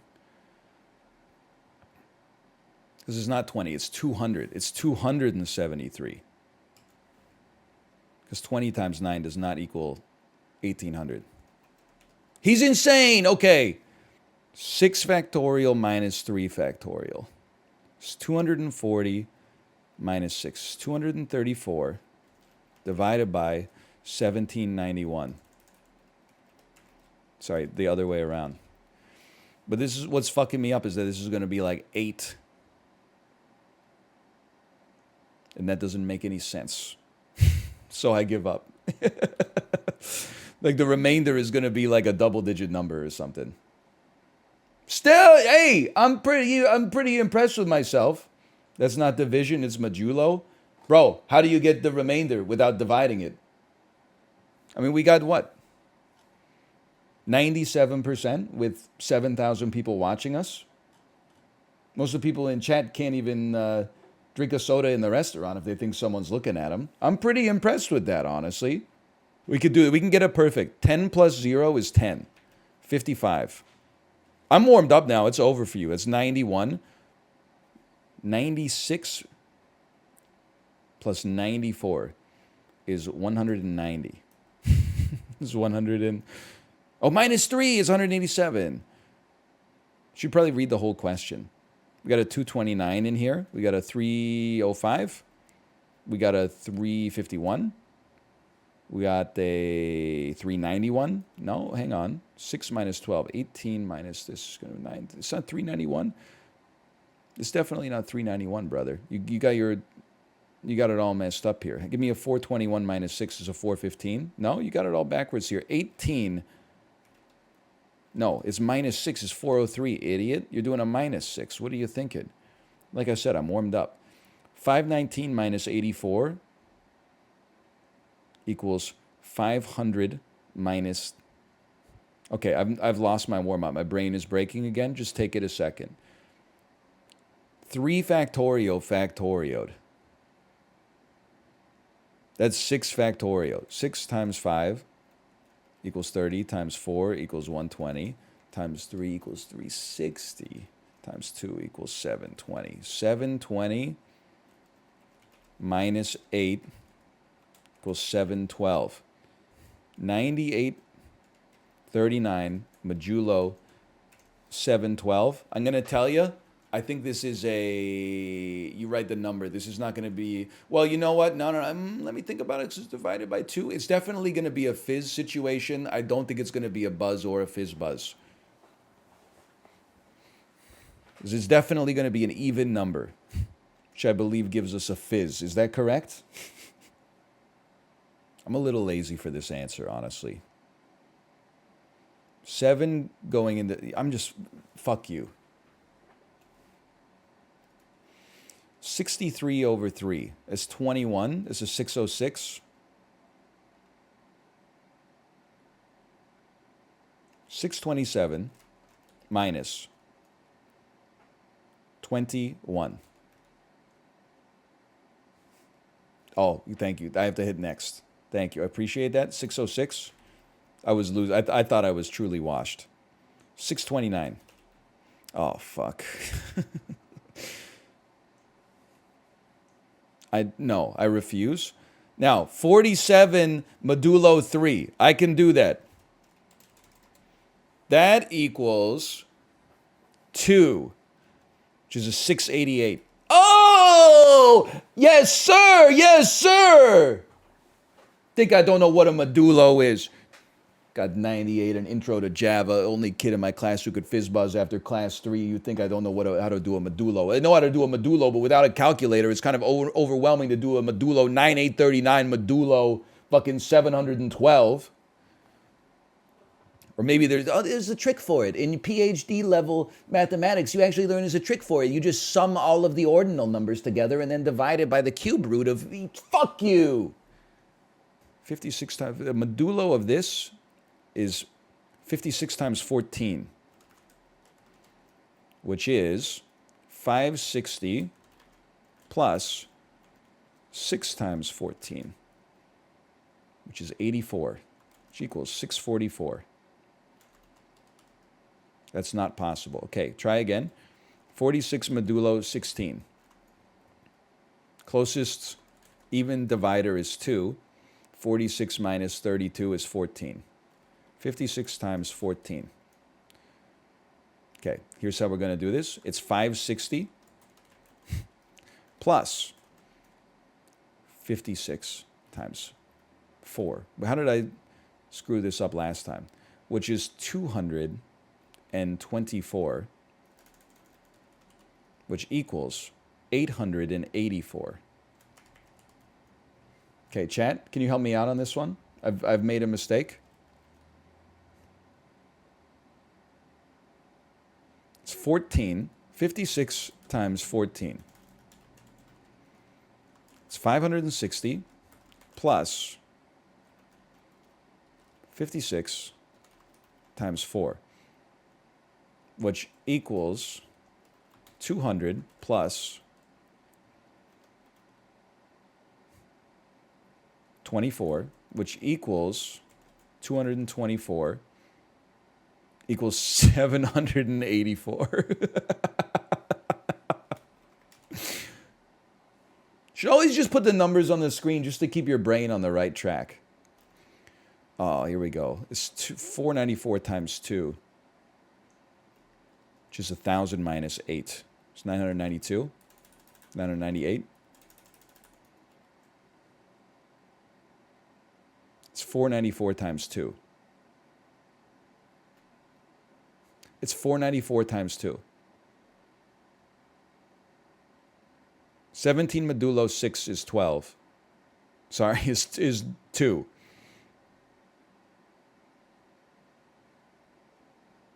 $494 times 2. It's 484. No, what are you talking about? It's 480. It's 988. Oh, okay, we got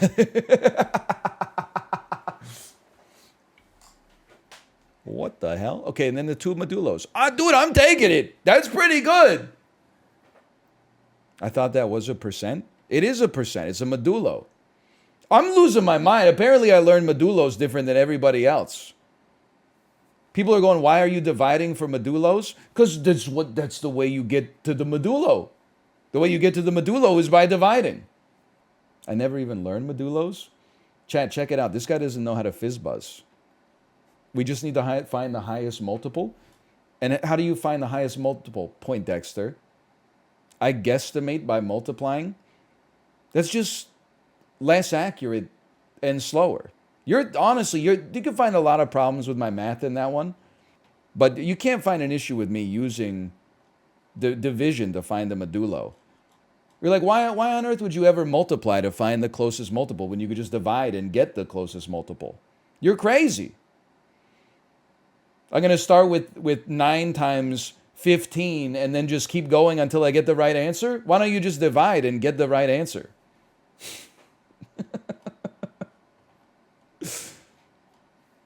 Yeah, that's how I would have done it. Okay, we're not going to do math anymore because I made you feel bad about yourself. I understand. On November 17th, 1871, Union vets dismayed by soldiers' lack of proficiency in one skill formed this organization. What is the Cunnilingus Troop? Union.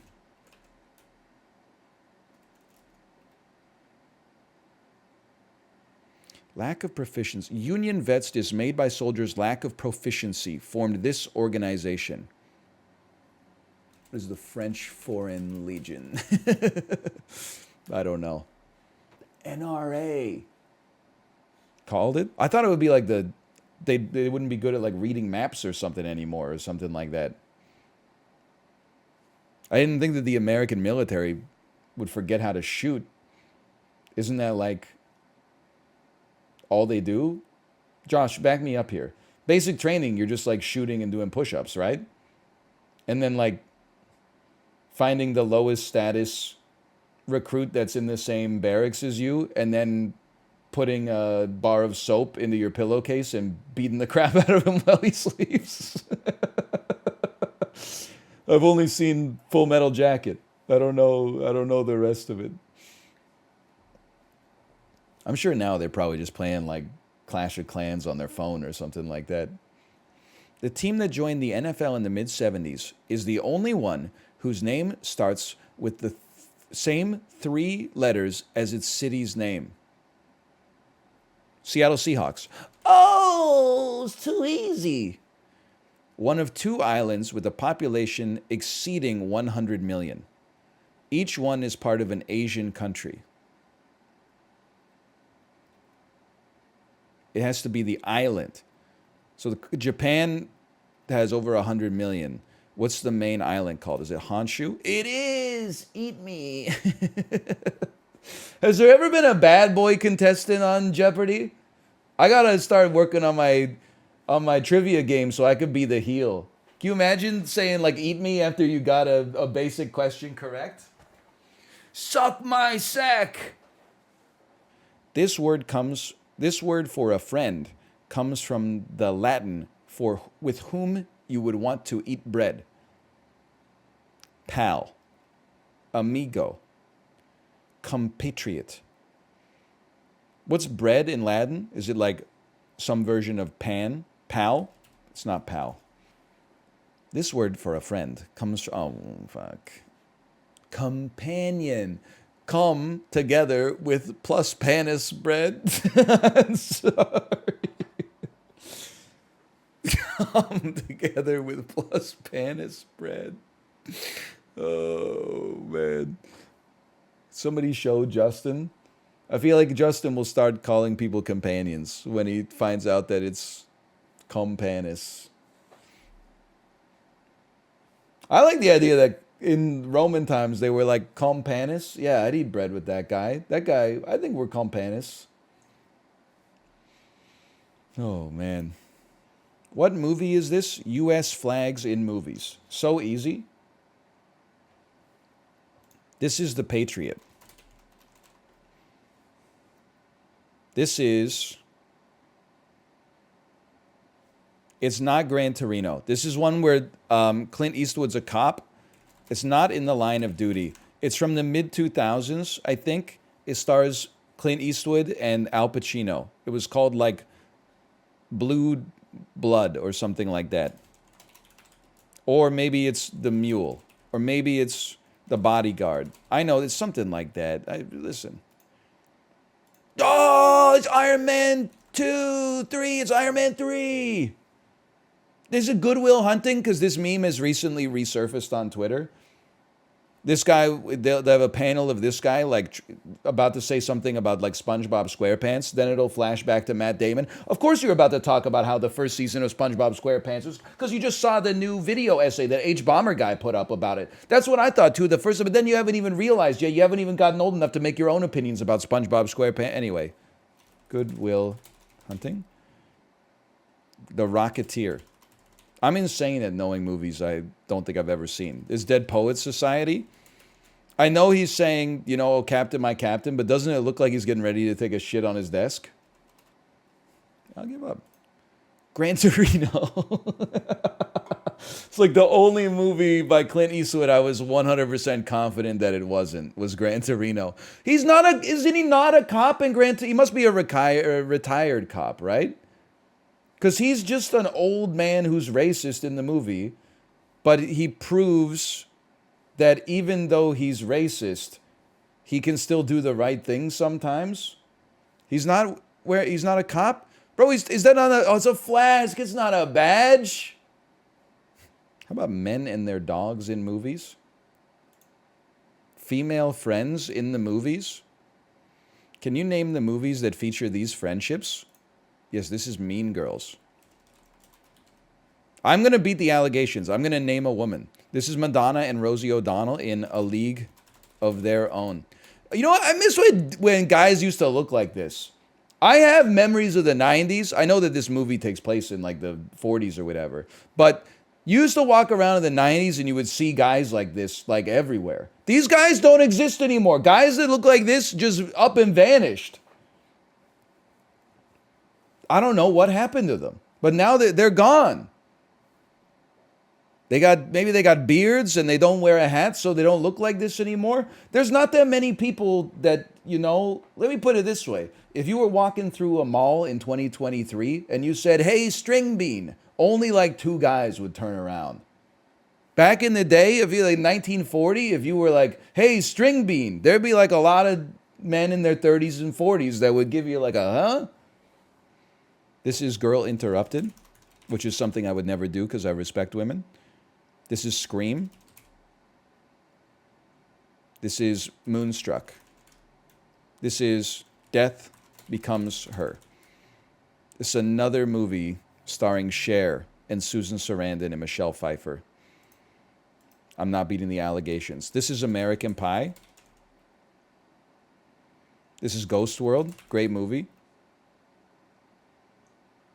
Some Like It Hot. Diamonds Are a Girl's... I don't know any fucking Marilyn Monroe movies. What am I, like a pervert born in the 1910s? This is Sex in the City, too. They're in Dubai. That's how I know. This is Cruel Intentions. Now that's a movie. This is Bring It On. Oh, it's already been brought. I simply don't know. Now, inevitably, that shit's going to have won like 8 Oscars. And I don't know that, but I know Bring It On. Whatever. This is Taken. Don't even like Taken. Recognize the movie immediately. Never even seen this shit. I know it's Romy and Michelle's high school reunion. This is Monster. This is Crazy Stupid Love. I knew that. Black Swan. Bro, you know what I don't miss? I don't miss when restaurants used to look like this. This was like every restaurant in 2012. Dark tables, dark chairs, dark ambiance. They were all playing like Muzak, not music, Muzak. Now, nowadays, everything's bright. It's light, it's exposed wood, it's a little bit more homey. Inevitably, in 10 years, we're going to go back to this dark modern look and we're all going to be like, remember when every restaurant was so brightly lit? Wow, that was hard. But for now, I'm glad that this era is over. This is Ghost World. This is American Beauty. This is Bend It Like Beckham. This is Driving Miss Daisy. It's Titanic. I don't know what this is. Fried green tomatoes. This is Gothica. I don't know where that came from. Bridesmaids. The Craft, starring Fairuza Balk. Mulholland Drive. Sorry, Dr. Mulholland. Quills. I don't know what this is. Pride and Prejudice. Don't ask me anything about Kate Winslet's filmography, okay? This is Hidden Figures. This is The Help. This is Clueless. This is that one, Thelma and Louise. Or Terminator 2. I don't know, what are you? What are you? The Witches of Eastwick. The Buttress of Windsor. Gentlemen Prefer Blondes. I think that's what my brain was trying to reach for when I said Diamonds Are Forever. The Color Purple. Fried green tomatoes. I was surprised again. Heavenly Creatures. Which is what I describe women as, respectfully, because I respect women. Here, I can beat the misogyny allegations, okay? 30 female title characters. This is Alice from Alice in Wonderland. I know this. This is Jackie Brown.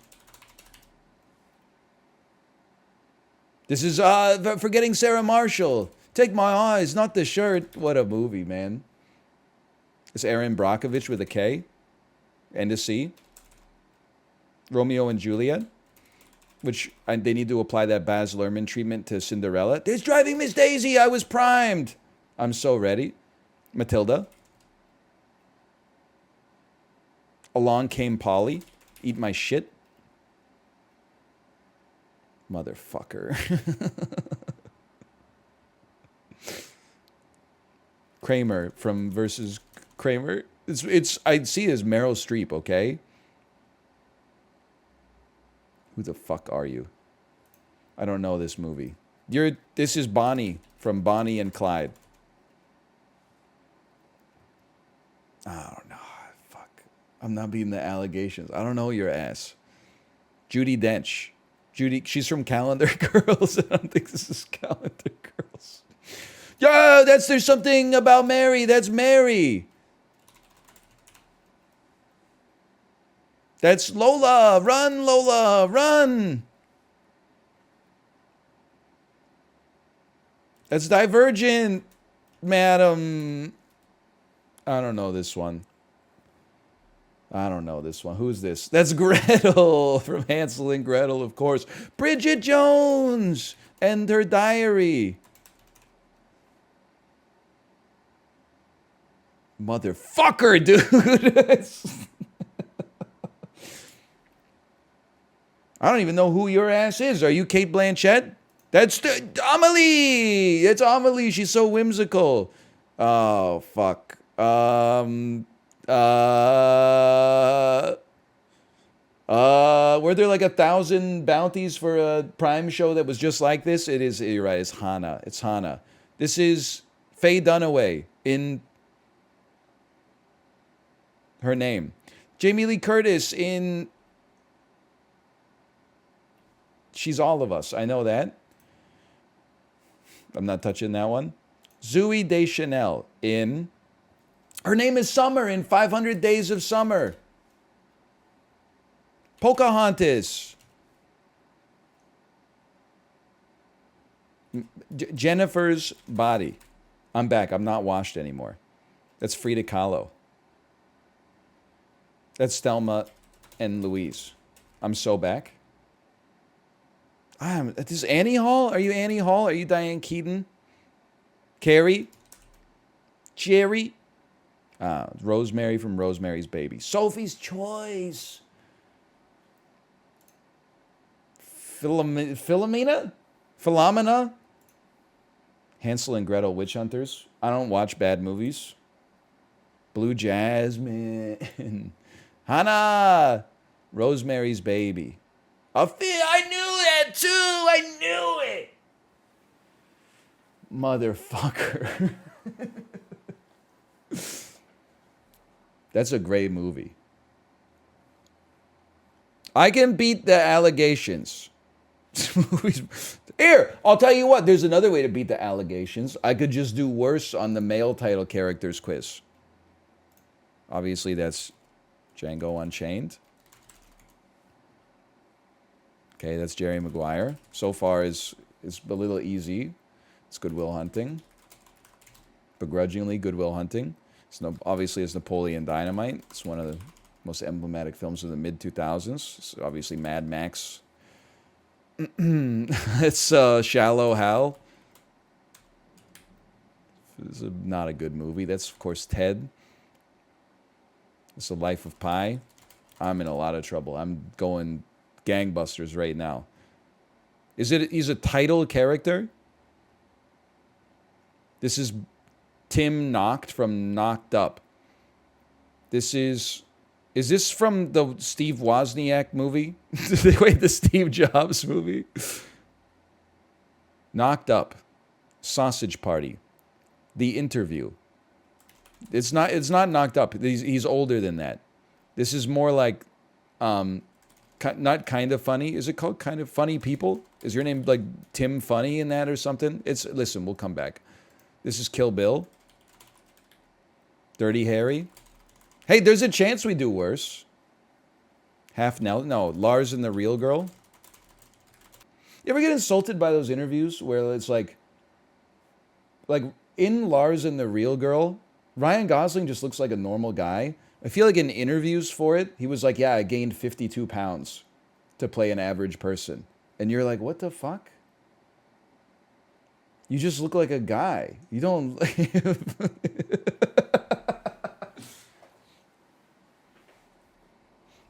Shit pisses me off. And then he's not just a guy, he's still Ryan Gosling. That's the worst part about it. 52 pounds to become like the average North American weight, and he's still handsome. Fuck you, Ryan Gosling. Roger Rabbit. Who framed Roger Rabbit? Truman Show. Billy Madison. Cracks me up, man. Leon, The Professional. Gilbert, what's eating? Gilbert, grape. Shaun of the Dead, looks like he just cum panis. When Harry Met Sally. Bill and Ted, respectfully. Bill and Ted's Journey. Bill and Ted's Bogus Journey. Okay, I'll take it. Rocky. I fucking hate this shit. The Secret Life of Walter Mitty.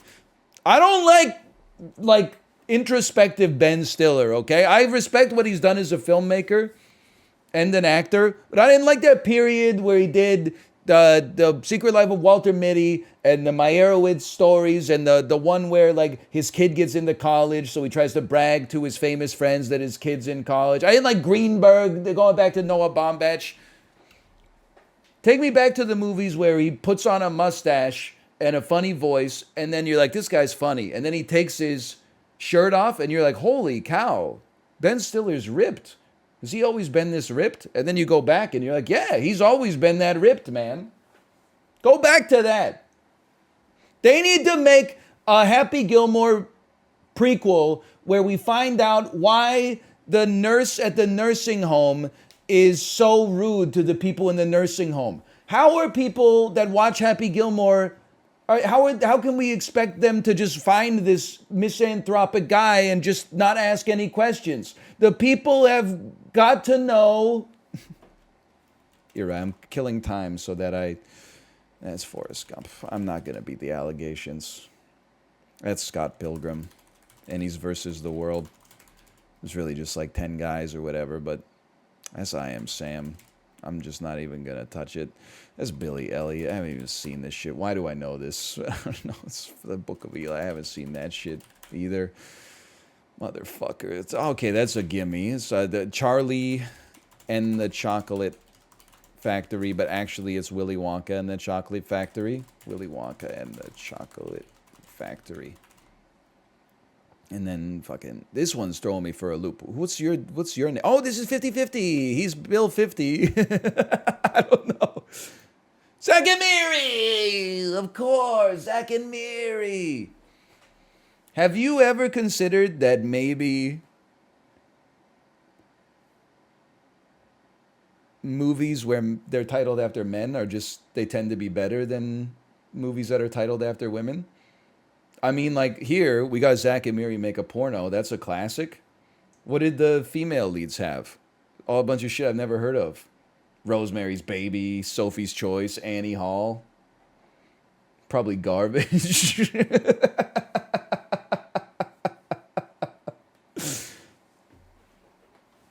Miri's in the title on this one? Yeah, but she's not doing the heavy lifting. She's just... Listen. It's not Zack and Miri Make a Porno. It's Zack and Miri Make a Porno. All right, let me see if Kate's ready to stream. Terrible movie. Yeah, I'm a little disappointed. This is one of the ones on the list that I've seen. I saw Zack and Miri in theaters and did not enjoy it. I didn't enjoy it. I loved it. Why'd you see it?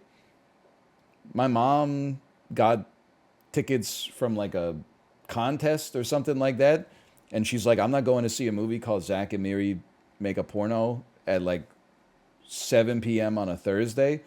So it was for like the pre-release premiere in my hometown. Not the real one, like, you know, in Los Angeles, but the one where, like, radio stations in local towns give them away. You know what I mean? So I just went with my friends. Hold on. I see a celebrity in chat. HC Justin said, he said, hang on. I'm trying to, you know what? /user. HC Justin. 4 timeouts. Holy cow. I had Elizabeth Banks confused with Elizabeth Holmes until like a week ago. I thought everyone hated the nice actress. I think Elizabeth Banks is well liked. The only thing that ruffled people's feathers was when she directed the new Charlie's Angels reboot, and then it bombed, and she said people would have seen it if it had men in it. And I was like, I don't think so. I just don't think anyone gives a shit about Charlie's Angels. But apart from that, I think everybody's pretty okay with Elizabeth Banks. Elizabeth Holmes? Honestly, I'm okay with her. Hang on, how am I going to get myself out of this one? Society hates to see women succeed. But not me. I am admonishing her for taking some shortcuts and making up her product, which didn't actually work. And like, there were negative consequences for people's health. But like, I'm admonishing respectfully. If a man had done it, I would be like, throw him in prison for life. Because you have all these advantages in life, and then you still had to like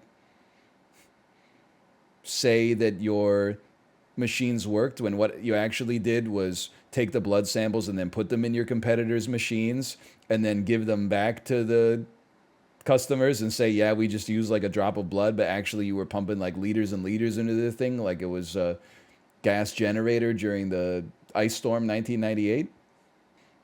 Do the voice? I don't know what, Sonny, I think I lost it. I just don't think, lots of people, Sonny, lots of people make up their company. It's called, Sonny, it's called fake it till you make it. This is like America, Sonny. I have to leave. Me too, man. I'm doomed. My wife's got she's got a yellow moon on Discord.